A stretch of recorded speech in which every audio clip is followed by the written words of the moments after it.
అబద్ధాలు చెప్పేవాళ్ళని, మోసాలు చేసేవాళ్ళని అసహించుకునే అఖిల్ బాబు నిన్ను క్షమిస్తాడనుకుంటున్నావా? నువ్విలా అబద్ధాలు చెప్తూ వీళ్ళ ప్రోగ్రామ్స్ కి వెళ్ళి పాటలు పాడుతూ మా కుటుంబాన్ని ఇంతలా మోసం చేసిన నా మనసులోని బాధంతా ఉత్తరంలో రాసి అఖిల్ బాబుకి అందజేస్తాను. అఖిల్ బాబు ఏ నిర్ణయం తీసుకున్నా అది కన్నయ్య నిర్ణయంగా భావించి స్వీకరిస్తాను, శిరస వహిస్తాను.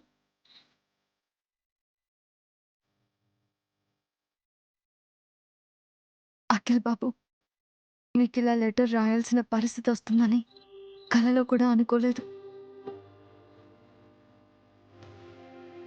అనుకోనిది జరగడమే జీవితం కదా. నా జీవితంలో ఇలా అనుకోని సంఘటనలు చాలా జరిగాయి. నేను మీ జీవితంలోకి రావడమే అనుకోకుండా జరిగింది. అయినా కూడా మీ మంచి మనసుతో నన్ను ఆదరించారు, ఈ ఇంటి కోడలిగా స్థానం ఇచ్చారు. ఆ స్థానాన్ని నిలబెట్టుకుంటానా లేదా అని ఇప్పుడు నాకు భయంగా ఉంది. ఇంతకాలం నేను మీ దగ్గర ఒక విషయాన్ని దాచాను. రూపారాణికి గోస్ట్ సింగర్లా తన బదులు నేను పాట పాడుతున్నాను అనే నిజాన్ని మీ దగ్గర దాచాను. మా ఇంటి ఆర్థిక పరిస్థితుల వల్ల, మేము గురువమ్మ దగ్గర అప్పు చేయడం వల్ల నేను అలా రూపారాణికి బదులు పాడాల్సి వచ్చింది. పెళ్ళయ్యాక అలా పాటలు పాడడం మానేద్దాం అనుకున్నాను, కానీ కుదరలేదు.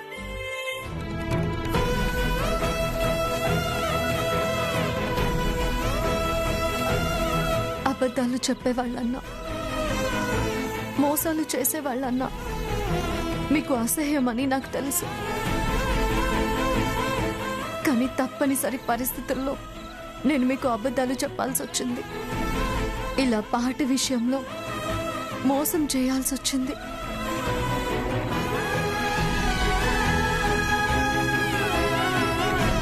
నా పరిస్థితిని అర్థం చేసుకొని క్షమిస్తారో, చేసిన తప్పుకి శిక్షిస్తారో మీ ఇష్టం.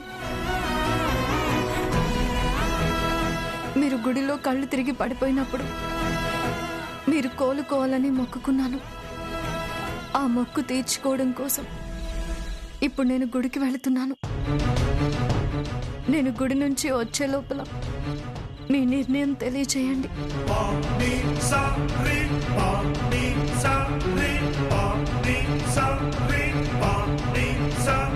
మీరు నన్ను క్షమించినా శిక్షించినా దాన్ని ఆనందంగా స్వీకరిస్తాను. కానీ ఈ ఇంట్లో ఉండే అదృష్టాన్ని మాత్రం నాకు లేకుండా చేయొద్దు.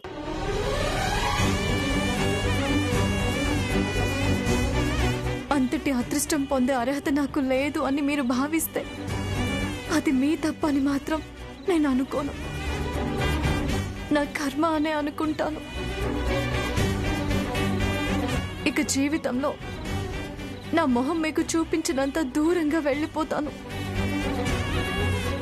శ్యామ అనేది మీ ఇంటికి పట్టిన పీడ అని, ఇన్నాళ్ళు మన పరిచయం ఒక పీడ కల అని నన్ను మర్చిపోండి. సంతోషంగా ఉండండి. మీ నిర్ణయం నా జీవితం.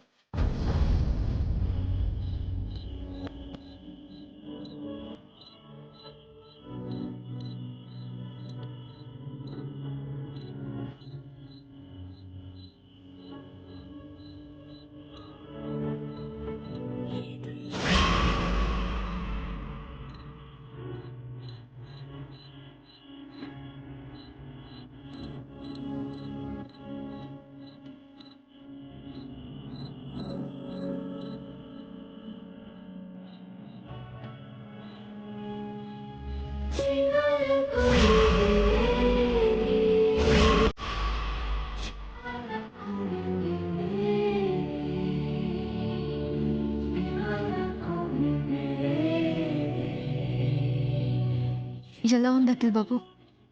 బాగుంది శ్యామ. I'm all right. బాగా నీరసంగా కనిపిస్తున్నారు. నైట్ మళ్ళీ ఫీవర్ వస్తుందేమోనని టాబ్లెట్స్ అక్కడ పెట్టాను, మర్చిపోకుండా వేసుకోండి. నైట్ ఎక్కువసేపు మెలుకోవద్దు. భోజనం చేయగానే పెందలాడే పడుకోండి. నైట్ బాగా నీరసం వస్తుందేమో. ఫ్రూట్స్ అవి తెచ్చి అక్కడ పెడతాను. నీరసంగా అనిపిస్తే తినండి.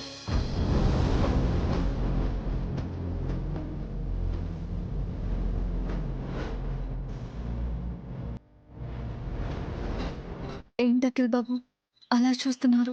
ఏంటి శ్యామ ఇది? నువ్వేదో నన్ను వదిలేసి ఎక్కడికో వెళ్ళిపోతున్నట్టు అలా జాగ్రత్తలు చెప్తావేంటి? ఏదైనా అవసరమైతే ఫోన్ చేసి పిలుస్తాను కదా.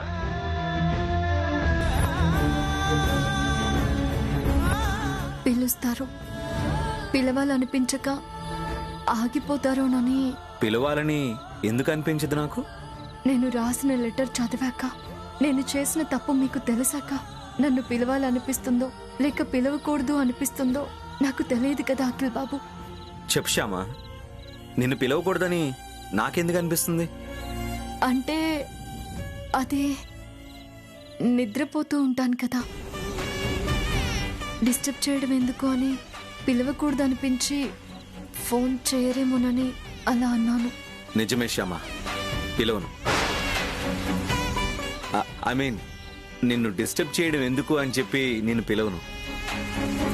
కానీ నేను డిస్టర్బ్ అయితే మాత్రం ఖచ్చితంగా నిన్నే పిలుస్తాను. మీరు పిలవాలనే కోరుకుంటున్నాను. అంటే నేను డిస్టర్బ్ అవ్వాలని కోరుకుంటున్నావా? చచా, అది కాదండి. మీరిప్పుడు డిస్టర్బ్ అవ్వాలని నేను కోరుకోవడం లేదు. మీరు ఎప్పుడు ఏ రకంగా డిస్టర్బ్ అయినా నన్నే పిలవాలని కోరుకుంటున్నాను. డెఫినెట్గా నిన్నే పిలుస్తాను. నిన్ను కాక ఇంకెవరిని పిలుస్తాను? Thank you Akhil Babu, thank you very much. దీనికే థ్యాంక్స్ చెప్పాలా?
అఖిల్ బాబు, నేను గుడి నుంచి వచ్చే లోపల మీరు ఆ లెటర్ చదివి మీ నిర్ణయాన్ని తెలియచేయండి.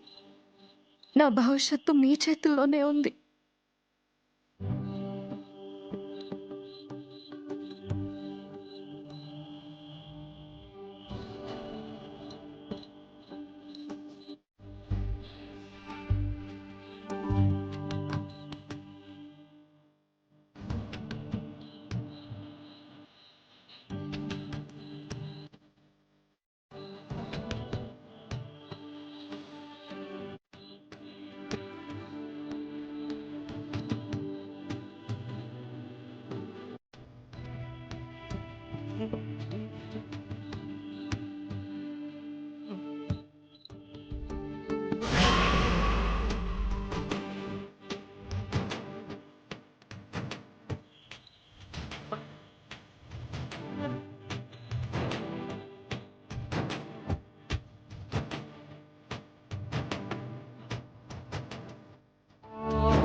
కన్నయ్య, నా మనసంతా ఆ లెటర్లో రాసి అఖిల్ బాబు ముందు పెట్టాను.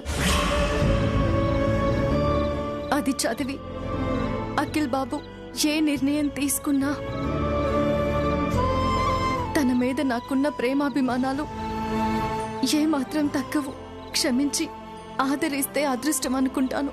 లేకపోతే ఇంతకాలం అఖిల్ బాబు భార్యగా బ్రతకడమే నా అదృష్టం అనుకొని ఈ జన్మకి ఇంతే అనుకొని సరిపెట్టుకుంటాను.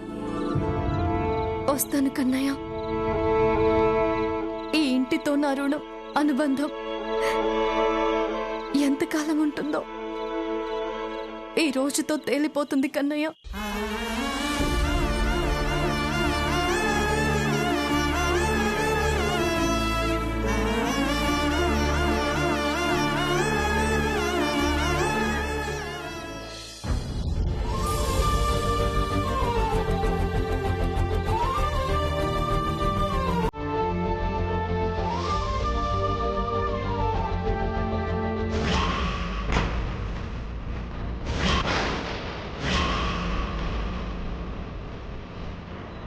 అఖిల్, ఆ, ఇప్పుడు ఎలా ఉంది అఖిల్? బాగుంది వదినా, నో ప్రాబ్లం. భోజనానికి రా, వడ్డిస్తాను. శ్యామ ఉంది కదా వదినా, తను పెడుతుందిలే. తను లేదు అఖిల్, ఆ? లేదా?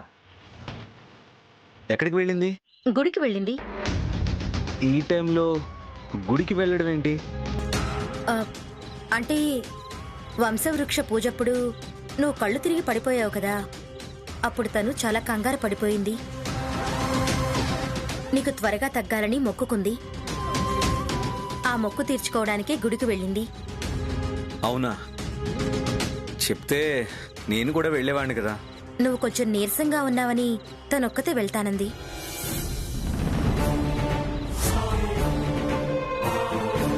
ఆ, అవును, డ్రైవర్స్ ఎవరు లేరు కదా. శ్యామని ఎవరు తీసుకెళ్లారు? క్యాబ్లో వెళ్ళింది. క్యాబ్లోనా? కంగారు పడక అఖిల్, తనకి సిటీ అలవాటయింది కదా, భయమేం లేదులే.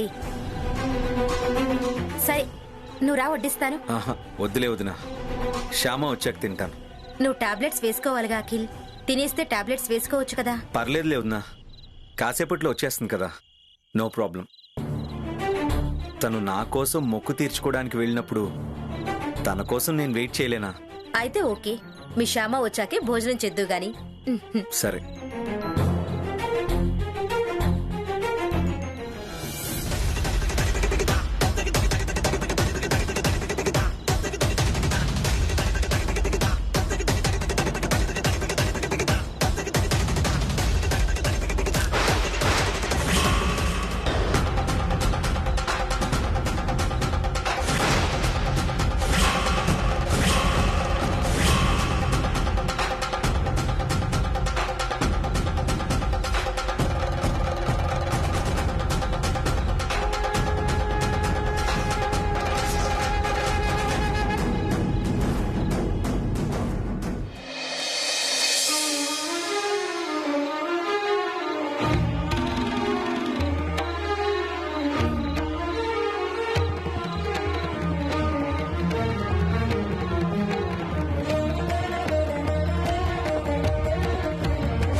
స్వామి, వంశవృక్ష పూజలో కళ్ళు తిరిగి పడిపోయిన అఖిల్ బాబు తొందరగా కోలుకుంటే నీకు హస్తహారతి ఇస్తాను అని మొక్కుకున్నాను. వెంటనే అఖిల్ బాబు కోలుకునేలా చేశావు. అందుకే నీ మొక్కు తీర్చుకోవడానికి వచ్చాను స్వామి. స్వామి, ఇంతకాలం నేను అఖిల్ బాబుని పాట విషయంలో మోసం చేస్తున్నానని నాకు తెలుసు. కానీ ఏమీ చేయలేని పరిస్థితి నాది. పరిస్థితులు నా చేత అలా పాట పాడిస్తూ వచ్చాయి.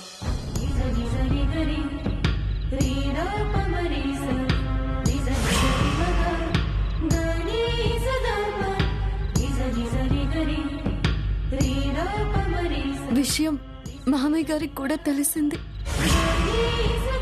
ఇప్పుడు కూడా నేను అఖిల్ బాబుకి నిజం చెప్పకపోతే నా అంత పాపాత్మురాలు ఎవ్వరూ ఉండరు. అందుకే విషయం అంతా ఆ లెటర్లో రాసి నిర్ణయం అఖిల్ బాబుకి వదిలేశాను. క్షమించి ఆదరిస్తే ఆ ఇంటి కోడలిగా ఉంటూ అఖిల్ బాబు భార్యగా పాటలు పాడుకుంటూ ఉంటాను. అదే గనక జరిగితే చిన్నప్పటి నుంచి గాయని కావాలి అన్న నా కోరిక నెరవేరుతుంది స్వామి. ఒకవేళ నేను చేసిన మోసానికి కోపం వచ్చి అఖిల్ బాబు నన్ను శిక్షించాలనుకున్నా కూడా సంతోషంగానే నా శిక్షని స్వీకరిస్తాను. ఇన్నాళ్లుగా నేను చేస్తున్న పాపానికి అది ప్రాయశ్చిత్తంగా భావిస్తాను.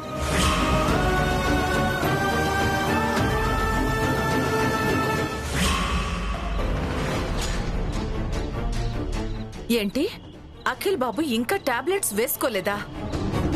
శ్యామ వచ్చిన తర్వాత ఇద్దరు కలిసి భోంచేశాక టాబ్లెట్స్ వేసుకుంటాను అన్నాడు. అదేంటి, శ్యామ రావడానికి వీడు అన్నం తినటానికి సంబంధం ఏంటి? అది నాకు అర్థం కావట్లేదు అత్తయ్య. వైదేహి అక్క అన్నం తినమని పిలిస్తే శ్యామ వచ్చాక తింటానులే అన్నాడట కదక్కా? అవును, నా కోసం తను మొక్కుకొని గుడికి వెళ్ళింది కదా, తనొచ్చే వరకు వెయిట్ చేస్తానులే అన్నాడు. మామూలుగా ఉన్నప్పుడైతే వెయిట్ చేయొచ్చు. ఇప్పుడు తను నీరసంగా ఉన్నాడు కదా, పెందలాడే తిని మందులు వేసుకోవాలి కదా. ఇందులో అఖిల్ బాబు తప్పేం లేదత్తయ్య, తప్పంతా శ్యామాదే. మొక్కు తీర్చుకోవడం కోసం ఇప్పటికిప్పుడు గుడికి వెళ్లాల్సిన అవసరం ఏంటి?